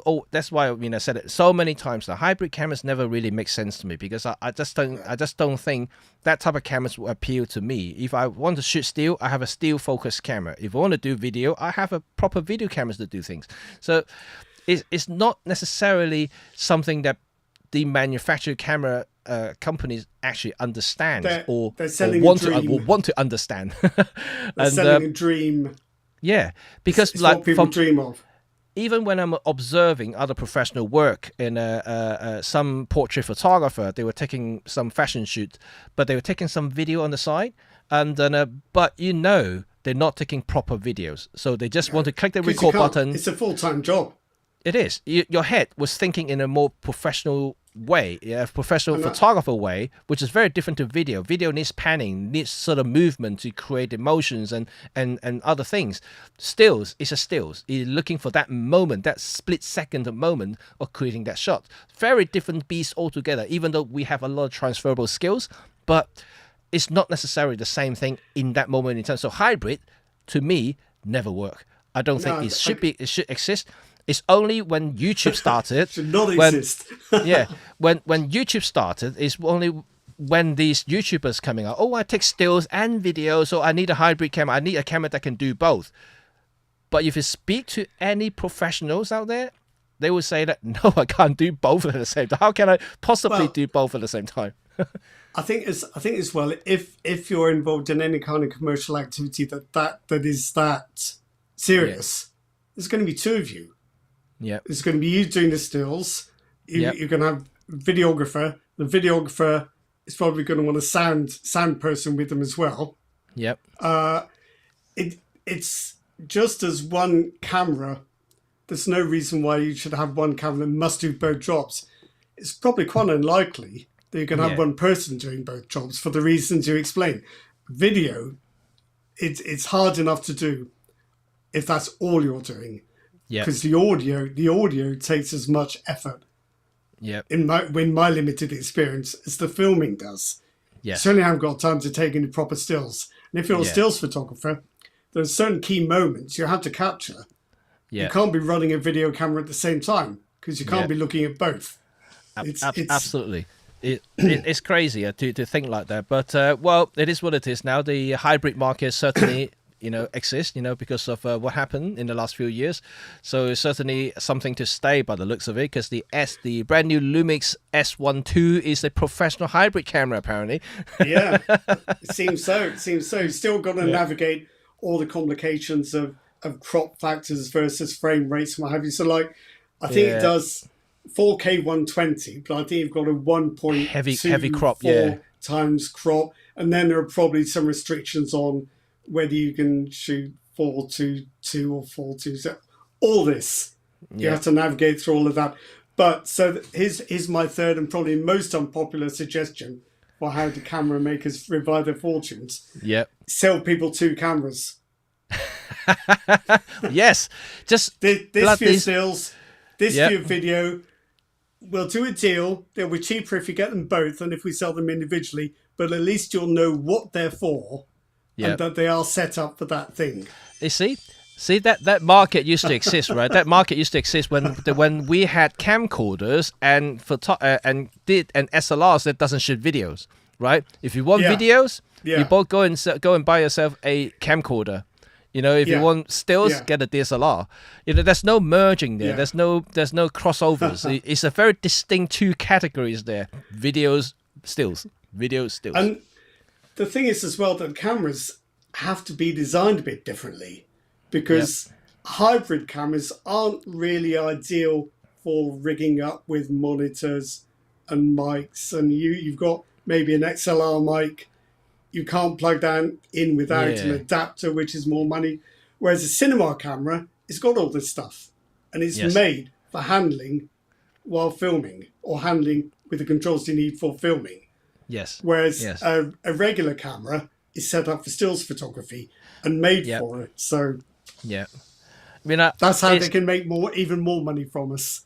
That's right. So it looks like that Rod is suggesting that camera companies now should actually switch off or delete all the video features on all the current cameras and leave them as it is for stills, and then create another line of cameras that just deal with videos altogether. And then if you decide you want the other thing, get a pay for a software key. That's the Panasonic thing, isn't it? A software key. Yeah, a software key. But I would go for that, because I would rather, if I was shooting stills and shooting video, I'd rather have cameras that are designed for it than one camera that's trying to do both. Yeah, maybe from me, apart from the design, would be also lengthen the product cycle. Instead of giving us a product every 6 months, lengthen it to what DJI has done every 2 years or so. You lengthen it. Okay. I think just give the consumer a chance to settle, to develop, to breathe, and also to save up for the next model, and feel like they've got proper value out of the one they bought. Yeah, and more importantly, I think just to enjoy the bloody camera that you pay so much for, right? You spent all that money for and then the next model coming in 6 months. Oh shit, my camera's gone out of date already. There's an underlying message, isn't there, in all of this? That you buy a camera, a year later, because the camera maker said, this is just fantastic. It's the best camera we've ever made. It's better than everything else. It's brilliant. A year later, there's another one. And no, this is the best one. This is better than everything. The one we sold you last year? No good anymore. Not that good after all. Sorry. It's really disheartening, right? When you spend all that money buying a really nice flagship camera, and like a year or two later, it's just like, oh, it's out of date now. It's not as good, nowhere near as good as the new one. So it's like, oh gosh, it's horrible. Yeah, you told me the last one was good, and now you say it's not. What's going on? It's horrible. It's not the way to do. I mean, I think lengthening product cycle certainly helps, and also I think the market will adjust to it eventually. They don't need that many new products every so often. I just don't think it's a healthy market. And it's their economic model now, though, isn't it? Yeah, but also simplify the lineup. Like you said, Lumix has too many models. That's confusing. Sony, my God, Sony has what, 50 different cameras, 50, 60 different cameras. It just they've got 60 cameras. They're not different. Sorry, Sony. Sorry. It's just crazy to think like that, right? So I think to me it's just lengthen the product cycle, simplify their lineup, and just let consumers settle. They can spend their money buying your lenses. Bloody hell, man! Like, you're just always thinking about camera hardware, but you got lenses to sell too, right? You need people to have that money to spend, and then you keep pumping out new models after new models after new models. Don't forget, selling film simulations as well. Yeah, all sorts of stuff. Well, we created some money cows for you now. we should deserve some recognition to give us some commissions after that. I hope so. Yeah.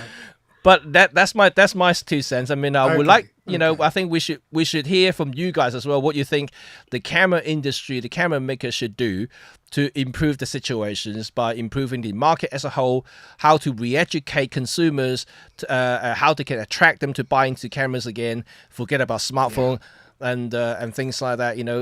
It's hard to forget about smartphone, but you know what I mean. Just to get them to buy cameras in general. They've happened. They're there. What you need to do is give them an alternative which is attractive. Yes. Not just an alternative which is complex and expensive. Because the argument of saying that, bigger cameras take better pictures, that argument is very dated now. Is not very things that many people believe, because with the advancement of smartphone in the last couple of years, it's so vast and so fast to the point that some pros are using smartphone to do certain work in certain context. Why not? It's not. So the cameras do actually have to be better. They because at the moment, point and shoot cameras, they're like smartphones used to be before they got good. So cameras need to be better than phones. Clearly better in different ways, not just about standard megapixels and dynamic range, noise, whatever. Quality, design. To many people, price. I think design definitely is a big standout to me. They need something attractive to make them want to buy something, at least, and so that will be definitely one thing. And one last comment before we call it a day today. It was certainly a very interesting discussion today. I can see there's lots of you have chipped in, so that's quite good to see. Do you think the second-hand market has cannibalized the new sales? What do you think, Rod, about this? Yes, because so many YouTubers now have jumped on a bandwagon, and it's a good one as well, that people are figuring out that, do you know what? A 10-year-old camera can actually be quite good. And also it's enabling people to buy cameras used that they couldn't have afforded new. So it's reminding me of my fourth idea, which is possibly the worst one of all. Camera makers ought to do a trade-up scheme. We've got a new camera, trade up your old one. We'll give you a better price than you could get second hand. Don't make it a profit. Don't make it a thing about profit where they profit from you trading up. But just as a courtesy, we'll take your old one. You can have the new one for an upgrade price, which is reasonable. And that way you get to carry on with the latest tech. Trade-in scheme. Or like you said, subscription. Or like they do in the car industry, a contract lease. Oh scheme. yeah, the PCP kind of thing. Oh no, well, no, yeah. I was thinking something more above board. And, I'm not. I think actually not PCP might. scandalous. I think PCP What's might it- actually work. Actually, What's you know, it you pay stand for? Oh, private contract purchase. Is that what it means? something like that. I can't remember now. That's Or fine. I think that's personal fine, yeah. contract, or private contract. Personal contract. Yeah, I can't remember. PCP. Yeah, Um, So, So no, that's fine, essentially, 'cause- you, yeah, because essentially you pay a deposit, then you have a Yeah. monthly fees, and they have agreed end values that you have to pay after the contract terms, like 24, 36 months. And if you do decide no more to, than 200,000 shutter actuations. there are certain restrictions, of course. And then, Cosmetic damage, yeah. and at the end of the contract, you either hand the camera back to the company, call it a day, like Yeah. renting it, or you can trade Yeah. up, and trade up to Yeah. do other things, or buy outright just if you buy like it. the camera. Yeah, yeah. So I think actually PCP might work in the camera industry, and at the moment, all we ever had as a consumer, I'm pretty sure, is elsewhere as well. I'm just speaking from the UK point of view. We have only like interest-free deals and this and that. Basically Yeah. just chop the entire payment into certain chunks per month, and you just pay it off it by installment. But I think PCP might actually work, because then you will lower the monthly outgoing, the monthly Yeah. payment by a significant amount. You make it more attractive to people to buy something. You pay a little bit of deposit, and you have an end value. If you don't want it, you give it back. If you like it, you buy it. If you're not, you can want to upgrade to the next new model. You can do so after the term Yeah. as well. That actually might work. I don't know how it works in the camera industry, but certainly something interesting. What, you mean I've had a good idea? Oh, There you go. That wasn't planned. Another money Well- cow. I need some commission. Well, it's especially important for a professional or an amateur who thinks they might want to become professional. You've got your Yeah. eye on a Canon EOS R5 Yeah. and a holy trinity of f2.8 zooms. No Yeah. way can the average person just go out and buy those. No. In the same no. way that no way can the average person just go out and buy a Mercedes. Yeah. But with the PCP, you can. And you have all those things. Absolutely. And I think it works quite well in terms of encouraging people to buy new stuff and more expensive stuff, which cameras are these days, especially some of the high-end lenses. yeah. And but I remember that when I first started photography, it took me 4 years to save up for my very first 2.8 zoom lens. it was that Terrifying. expensive, even though it may not sound that expensive, but during my days, is pretty an affordable item. When I first shooting professional job, I was using a 3.5 to 5.6 kit lens, and then and only after a few jobs and other things, when I find a saver for my first pro lens, and I get it. But these days, you see consumer just buying them left, right, and centers. I just don't know how they can afford all of this stuff. But anyway, that's another thing. You'd be amazed how much money older amateur photographers actually have. Yeah, more than the professionals. Well, I used to do apprentice articles for End Photo, where you turn up with a reader and a pro and Yeah. spend the day shooting stuff, and a pro advises the reader how to do it. Yeah, I was turning up yeah. with a Nikon D3100. They were turning up with Nikon D850s, the readers. Yeah. And I was thinking, this looks bad. You should give me your camera. Quite funny that Andrew actually said a camera gap insurance. Yeah, you spin up another industry, which is the insurance market, right? If you have Gap PCP. insurance, insuring yourselves against bad insurance deals. Honestly, Yeah, no, gap is £20. for basically it's gap it's the difference between what you pay and yeah, what the and thing is now worth. that's right. Yeah, so Yeah, that's another product. And KA actually said they're not sure PCP will be allowed in other countries though. I'm not sure. I'm not really sure. But UK obviously. It's a principle, though. Yeah, It's a broad principle. yeah. So I'm pretty sure the clever lawyer is gonna figure it out and find a way to make that work. Find a But way. yeah, because it is true at the moment that all we ever have is interest-free credit or certain finance deal that you may have to purchase something very expensive. In terms of cameras, Yes, yeah. there's no other way to do it, and You are still left with yeah. the full liability of the Yep. cost, yes, which is uncomfortable. Yeah. very, very much so. Like we said, earlier, if you want a full frame setup, a couple of good lenses and a body, you are talking about 10 grand, 12 grand. A Micro Four Thirds Pro system, $4 to $5 grand. So these are expensive items, and they're expensive. You know, I mean, I don't know about you guys, you know, like, but I certainly don't have 10 grand to easily spend like this, like, you know, every so often. It's certainly very and it's high expense. It's also a commitment. If you're not sure the lens is going to make you any money, or that you're going to like it, better to lease one than it is to buy one. Though you're probably getting money back if you sold it. Yep, absolutely. I think there's a question for you. Great articles in the N Photo magazine, which is now defunct. So Rod worked on N Photo. N Photo is now defunct. Connection. No, I enjoyed working on that magazine. It's a Nikon specific magazine. Yeah. And I think it illustrated quite well that if you're quite targeted at the particular audience, you can do a much better job for them. Yeah. Because you can give them very specific advice and not general advice.